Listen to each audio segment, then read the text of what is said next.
no Repórter Eco de hoje, um pesquisador e músico percorre o Brasil para registrar a nossa rica diversidade cultural. Você vai aprender também o segredo da comida caseira e nutritiva feita com produtos orgânicos. E ainda novas espécies de animais são encontradas no pouco que resta da Mata Atlântica. São anfíbios que nunca foram estudados antes pelos cientistas. Eles sofreram mutações genéticas para se adaptar às mudanças no ambiente. A existência desses sapos indica que a floresta é saudável. Silvia Corbucci, criadora do site Cozinha Efêmera, ensina receitas de granola e barra de cereais.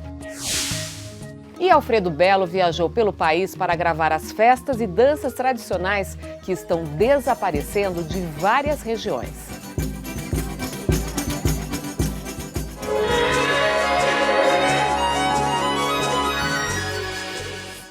A Mata Atlântica é uma das florestas mais ricas em biodiversidade e também uma das mais ameaçadas da Terra. Os 8,5% que restam de vegetação originária ainda surpreendem. Novas espécies de sapos foram descobertas no sul do Brasil.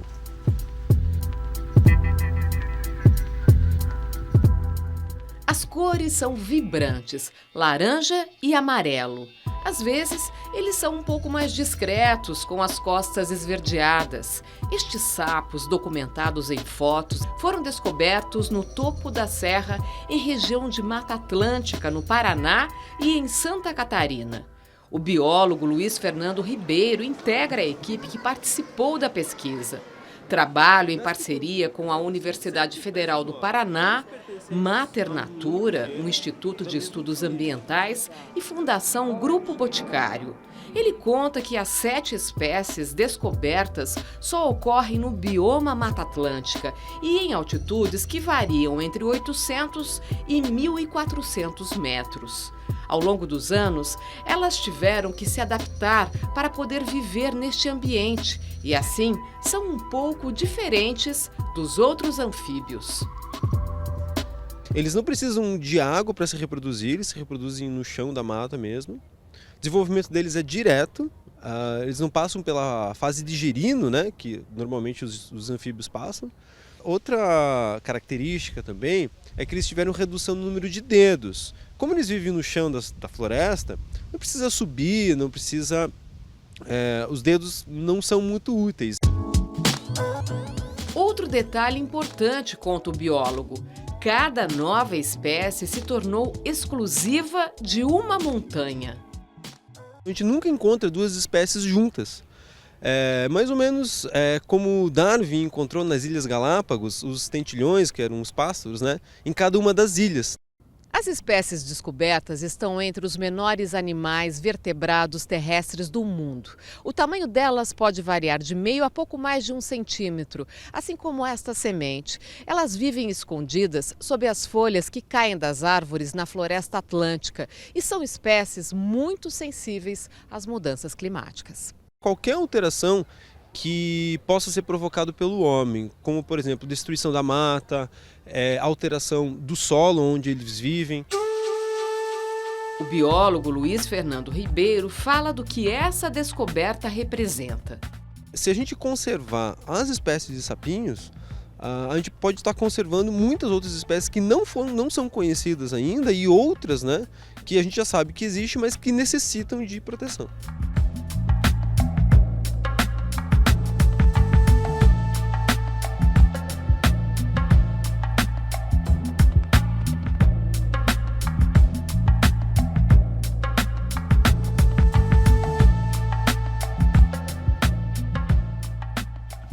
Você acompanha agora alguns dos fatos e pesquisas na área de meio ambiente que tem destaque aqui no Repórter Eco.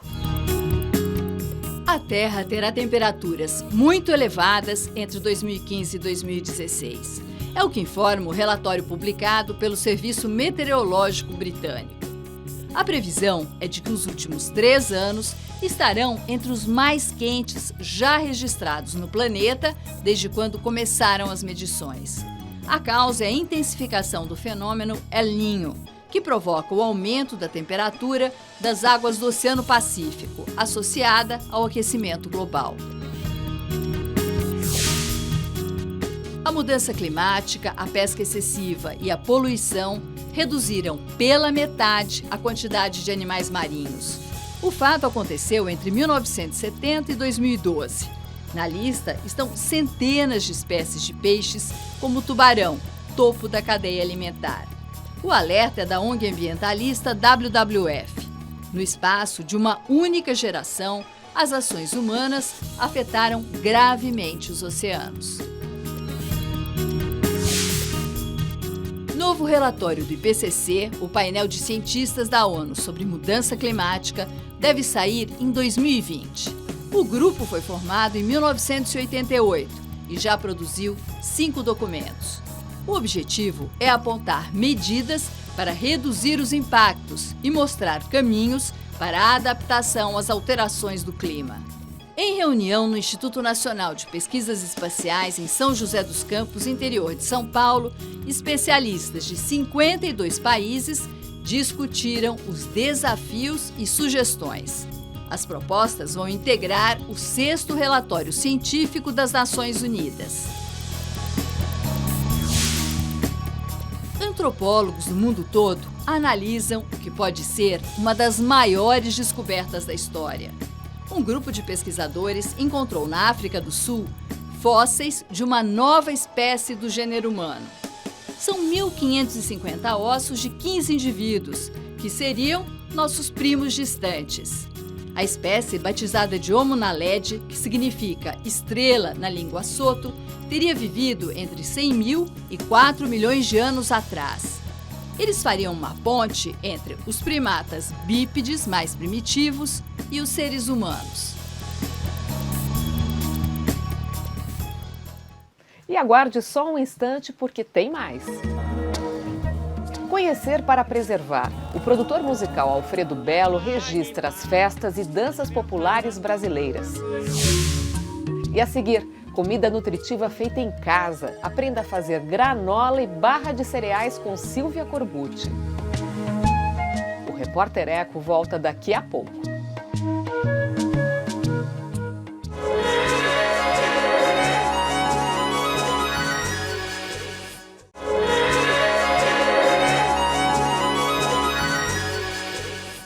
Silvia Corbucci é a criadora do site Cozinha Efêmera.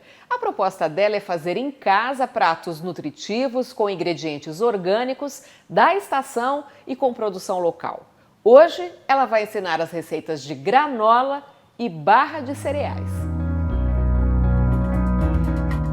Criadora do site Cozinha Efêmera, Silvia Corbucci é formada em gastronomia, pesquisa e dá aulas sobre alimentação. Na casa em reforma, tem espaço reservado para a horta. As cisternas vão armazenar a água da chuva. Esta é a composteira, para onde vão os resíduos orgânicos da cozinha.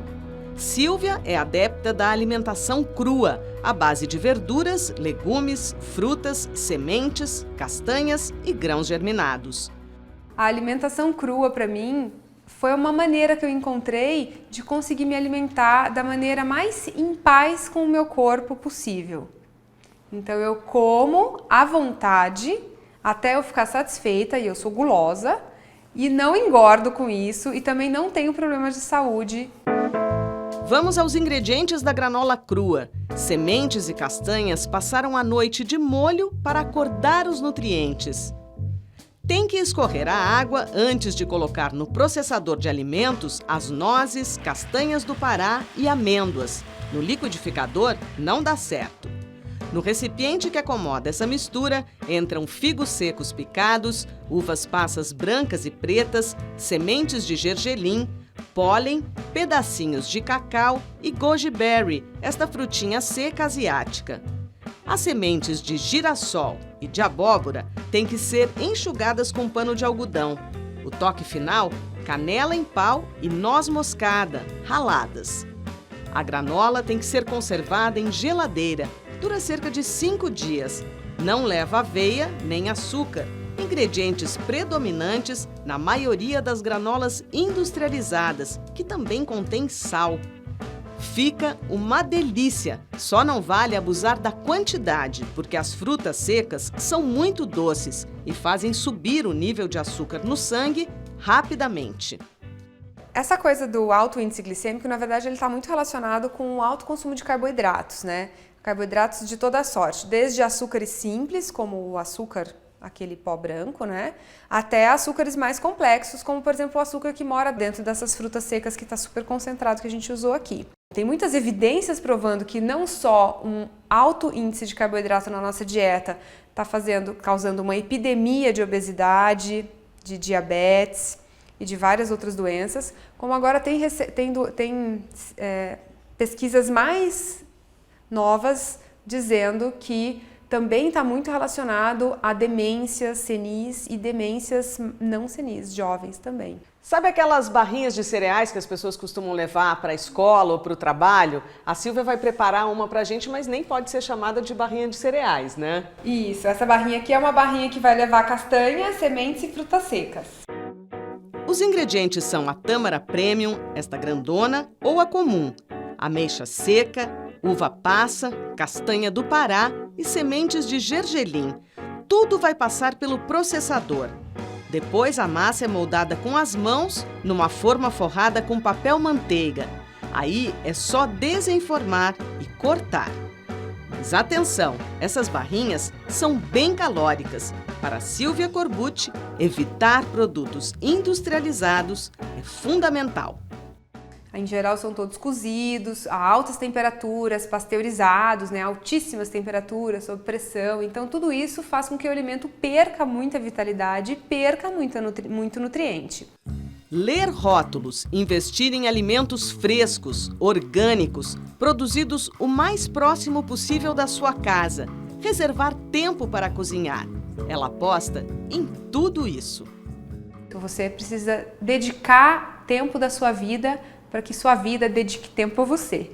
O que você acha que as pessoas ganham com essas mudanças? Saúde, longevidade e felicidade.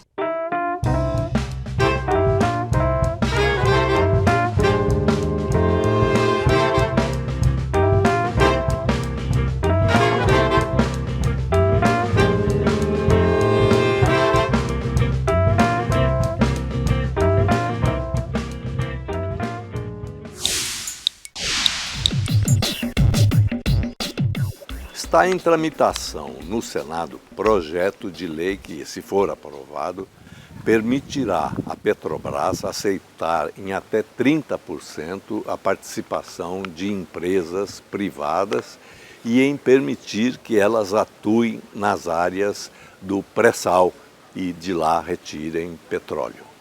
É um projeto que precisa ser visto com muita cautela. Muitos especialistas têm mostrado que são muito altos os riscos da exploração, porque ainda não se conhecem suficientemente tecnologias adequadas e que não permitam ameaças aos aquíferos subterrâneos, contaminação por insumos químicos, possíveis influências negativas em áreas sujeitas a riscos sismológicos, entre outros riscos. Da mesma forma, temem-se riscos semelhantes com a possível autorização para explorar a extração de gás de xisto. Em relação a este, já há projeto aprovado na Câmara dos Deputados que suspende a exploração por 5 anos, mas faltam outras etapas no Legislativo. E tudo isso acontece quando há no mundo um movimento para se deixar a utilização dos chamados combustíveis fósseis, petróleo, gás, carvão, que contribuem fortemente para a poluição da atmosfera e influenciam mudanças climáticas. Eles precisam ser substituídos por fontes de energia não poluentes e renováveis.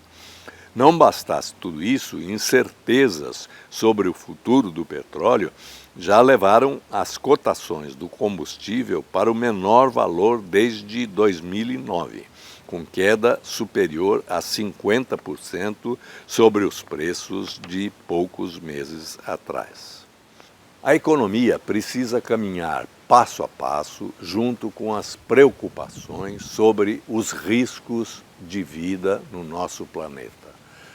Os valores econômicos não são os únicos a serem considerados.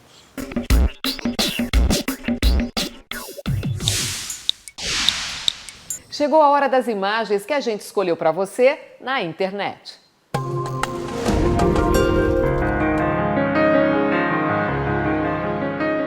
Liberdade para a maior ave voadora do mundo. A cena se passa nas montanhas da costa de Lipã, em Jujuy, província no noroeste da Argentina. Integrantes de comunidades indígenas da região acompanham, com emoção, a soltura feita por biólogos de um exemplar do condor dos Andes, espécie típica da cordilheira.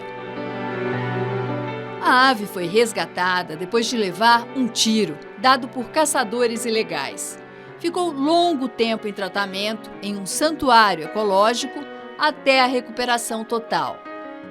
O condor é normalmente encontrado em altitudes acima dos 3.000 metros, mas também pode frequentar as terras baixas do litoral. A ave pesa até 14 quilos e tem a terceira maior envergadura do mundo, 3 metros. Só perde para o marabu, com 3,5 metros, e para o albatroz errante, que chega a ter 4 metros de uma asa a outra. Parente do urubu, o condor tem a habilidade de planar em longas voltas no céu, aproveitando as correntes de ar para poupar energia durante o voo. A visão apurada permite que localize a presa a quilômetros de distância. A ave é considerada sagrada para os povos tradicionais da América do Sul, símbolo de sabedoria, mensageiro do divino e dos espíritos. Depois de longo tempo de espera, finalmente, o voo livre em direção às nuvens. Condor dos Andes, espécie majestosa, ameaçada de extinção, que precisa ser conhecida e preservada.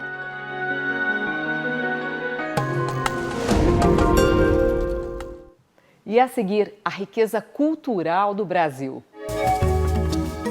O músico e pesquisador Alfredo Belo registra as danças e festas tradicionais do país. O Repórter Eco volta logo mais.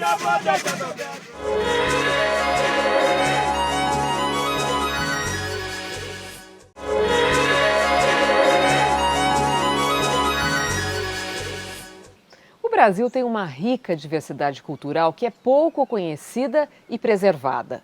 O músico e pesquisador Alfredo Belo registrou as festas e danças tradicionais em todo o país, mas depende de apoio para divulgar ao público esse patrimônio que pode se perder.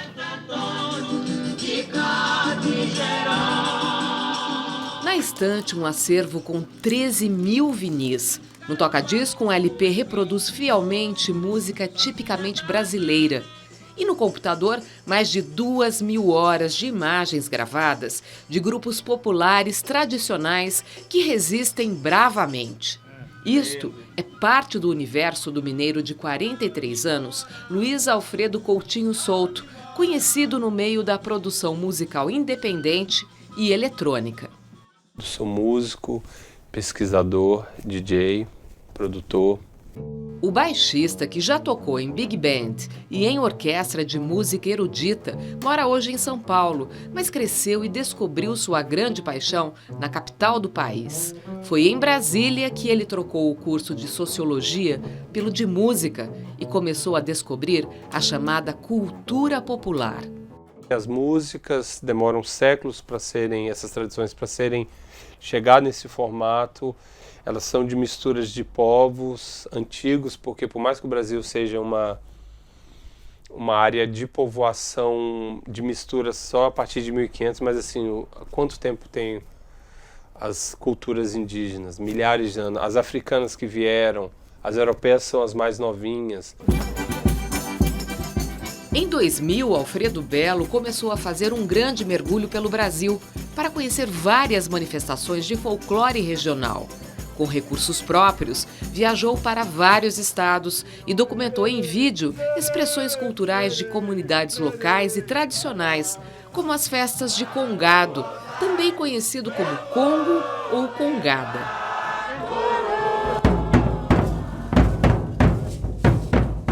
Uma tradição que surge com os escravos, de louvor a santos, que os escravos cultuavam, porque eles não podiam ir nas igrejas dos senhores, e isso se ressignificou e hoje é gigante. Em Minas Gerais tem, em Belo Horizonte tem mais de 100 grupos.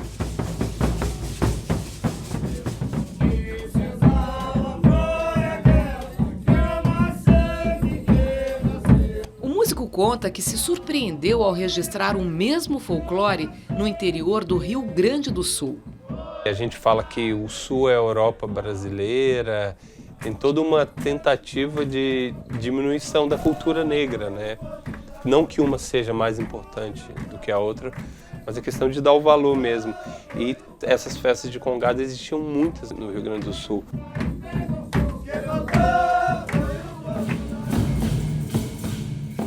No Pará, ele também documentou a festa de Nossa Senhora do Rosário, bem diferente das outras, na pequena Vila Joaba.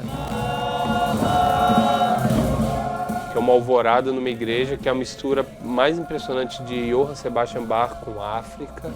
É muito profundo e está acabando.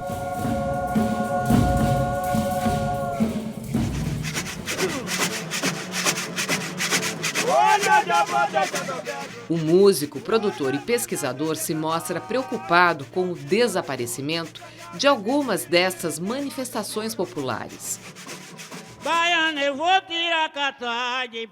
Uma tradição muito ameaçada é o chamado samba do matuto, do folclore alagoano.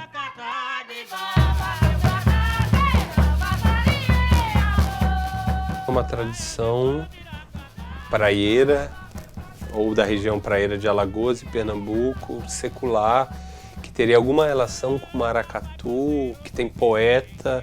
Eu tenho um registro do mestre Tião do samba de matuto Leão da Primavera de Maragogi, que eu gravei isso no final de 2013, ele morreu em 2014, com 85 anos, 86. E eu não sei se esse grupo vai continuar existindo. Alfredo Belo sonha em criar um instituto para tornar público o que documentou. Hoje, ele compartilha um pouco do que conheceu pelo Brasil na internet, no site selomundomelhor.org. O registro ajuda, eu indo lá ajudo, eu transformar isso num vídeo, num canal, eles gostam de ver. E tem um ditado que é muito importante, indígena, Chavante, a pessoa só respeita o que conhece. Né? Essa é a intenção que eu espero que possa a gente conseguir fazer essas culturas se perpetuarem assim.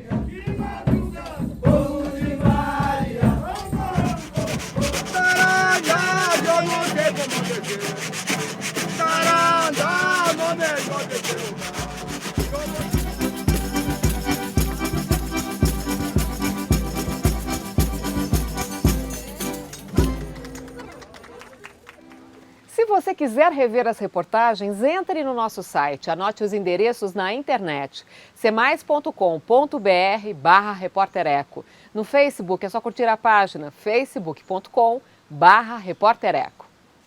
E a gente encerra hoje com uma frase do filósofo francês Francis Wolff. Ele critica a reação do mundo moderno diante da crise migratória de refugiados que fogem das guerras. Enquanto as mercadorias cruzam as fronteiras com extrema facilidade, os muros entre os homens estão cada vez mais altos. Repórter Eco, até o próximo programa.